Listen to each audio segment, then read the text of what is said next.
Speaking of stand-up guys, Enrique joining us Sorry backstage. if I sound a little hoarse. Hoarse. Mr. Mac. No, I'm sorry. It's all good. We got a lot of people watching you at home that couldn't make Jingle Ball. Oh, is this live? Yes. It's live. Perfect. About 30,000 Especially people. about the penis comment. Yeah. Anything you want to say to them back at home that are just, watching that couldn't make it? Hey guys, how you doing? It's pretty cold in here. Freezing. It is cold. Freezing. That's the thing about Miami, you know, and actually South here in Florida. Every time it can be pretty hot outside, but then the AC is full blast. Yeah. Because we That's why you keep start sounding the like AC at like 62 degrees in Miami. That's pretty much it, right? Yeah. Dude, you're always like in shape. Every time I see you, you're always in shape. You're always, do you have a guilty? What type of shape? I'm just saying. Well, it depends on like what hour of the day I'm seeing you. But you're always fit, man. I mean, do you ever go crazy on like a certain food? Do you have a guilty food? And lately I've been eating so much junk food in the studio. Enrique's I actually have pretty. I mean, I'm lucky when Starting it comes to my rumors. metabolism. But whenever I do have to, as you get older, you do have to watch a little more what you eat. I gotta be honest. Before I used to go a lot more through the drive-through. Now, if I go through the drive-through too many times a week, you start to notice the gut. The gut just fat. coming out. We know all about that. Yeah, yes, sir. All right. You mentioned being in You the can still studio. be skinny and have a pretty big beer belly. And a belly, yes, Yeah, true. like me. You haven't seen me naked. Trust me, I got a belly. There's a lot of ladies at home that want to see you naked. Just saying. You know what I mean? There's a lot of ladies out there with bad taste. They want to see me naked. Let me ask you this. You mentioned you're working in the studio, new records. I heard. Which I got to play you some stuff. I know, which I want to hear.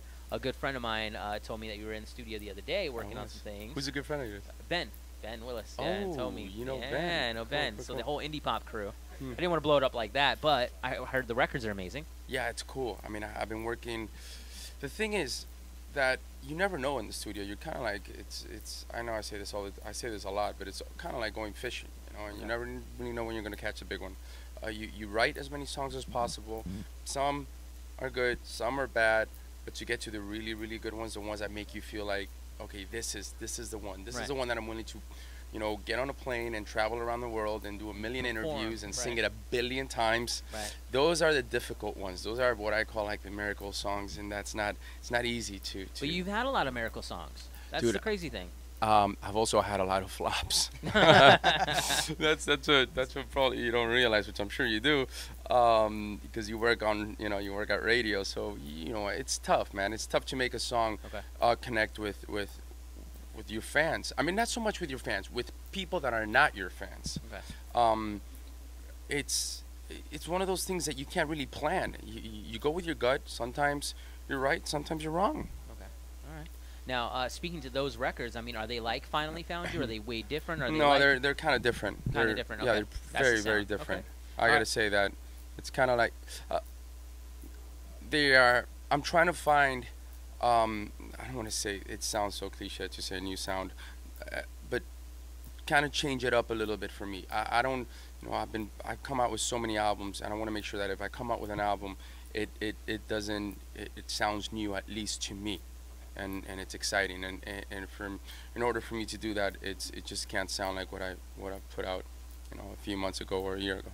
Okay. Now, not to get off track with music, but somebody told me you're remodeling your house or building a new house. Is that true? I did. Actually, I got a new chandelier that I put in the living room. Okay. New chandelier. And I got some new rugs. Okay. All right.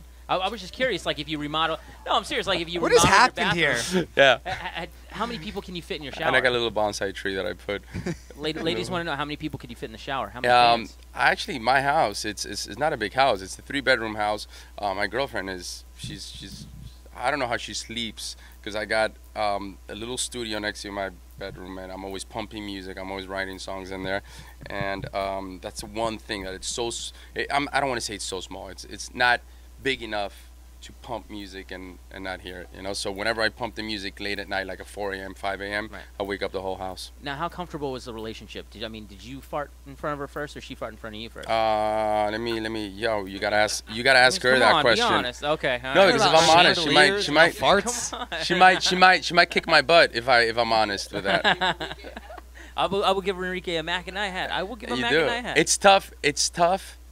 That's a tough one, right? That's a tough one. Because how do you wait? And you say you have a 3-bedroom house, so everything's close, right? Yeah. So it's kind of like, hey, man, I mean, you keep the door open when you're going. Yeah, and more than farting, I think it's the first time you go to the bathroom and right in front of somebody. Yeah, it's kind of awkward. and you lay that big That's one. love right there. That big one. You lay that big one where you know you're like, oh my God, you're trying. By the way, the new single's called The Big One. Just letting you know. The big Know one. what it's about. Lay the big one. Okay, lay the big one. Lay the big one. Our friends at GossipCenter.com wanted to know if you could ask Santa for one thing this year, what would it be? Health. And I know it sounds cliche too, but you know what? If you're not healthy, you cannot travel, you cannot work, Okay, sure. and that's one thing. All right, and if you could, what would you tell 18-year-old Enrique? I would tell an 18-year-old to. You go back in time, 18-year-old Enrique. You're giving him advice. Don't go to Cancun. Don't go to. No, you can go to Cancun. Just make sure you don't take too much ecstasy. Make sure you don't do. Make sure you don't do a lot of drugs. Make sure if you have sex, make sure it's safe. And There's a lot of things you would tell 18-year-old. No, I know, Enrique. but I mean, when you get too drunk, Okay, got it. and just and watch a hangover, There you go. so you All can right. learn. Deal. Done deal. Enrique, thank you so much. Anything else you want to say to your fans that watching at home, Just man? thanks for all the support. Thank you guys for everything. I love being in the car here in Miami and just listening to my songs on the radio. I know it sounds a little bit crazy, but there's no better feeling than that. You know, it's really cool. My man So thank you Enrique. so much for we love playing you, them. Man. Thank you so much for stopping by. If you don't play, I'm gonna call you guys. I'm like, yo, play, please.